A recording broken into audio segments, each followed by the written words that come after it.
મિત્રો આજે અમે આવ્યા છીએ પિક્ચર નું ગુજરાતી સિનેમાનું ઓપનિંગ છે કે ભમરડો મૂવી અને ભમરડો મૂવીના આપણે નાનકડા બાળ કલાકાર જેને મળવા આવ્યા છીએ. તો મિત્રો આજે આ મૂવી જોવા માટે હું તમને ઇન્વાઇટ કરું છું અને બાળકોને તો ખાસ બતાવજો. મને માહિતી નથી કારણ કે હજી પિક્ચર જોવાનું બાકી છે. પિક્ચરની મજા શું ને એ શું છે ને એ જોવા માટે તો હું તમને પછી ઇન્ટરવલ અને લાસ્ટ કઈ પણ થોડીક મુમેન્ટ છે ને આ સાહેબ ના વિશે આપણે જાણશું કે ભાઈ તમે થોડુંક અમારા દર્શક મિત્રોને જણાવો કે શું છે. ભમરડો મૂવી છે ને ખાસ કરીને મારે જેટલા એટલે યંગ લોકોને જોવું જોઈએ તો એ લોકોને એનું બાળપણ ચોક્કસથી યાદ આવશે કે મારું બાળપણ છે ને રામ અને શ્યામ એટલે હું અને હિતાર્થમાં એનું બાળપણ દેખાશે.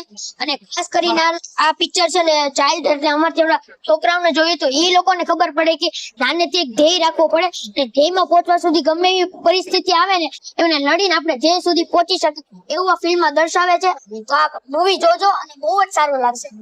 ધન્યવાદ. હું તો દરેક લોકોને કહું છું તમારે આજુવાળા બાજુવાળા ઉપરવાળા નીચેવાળા દરેક લોકો મૂવી જોવા આવો અને એકવાર તો ફૂલ ફેમિલી સાથે આ ભમરડો મૂવી જોવી જ જોઈએ.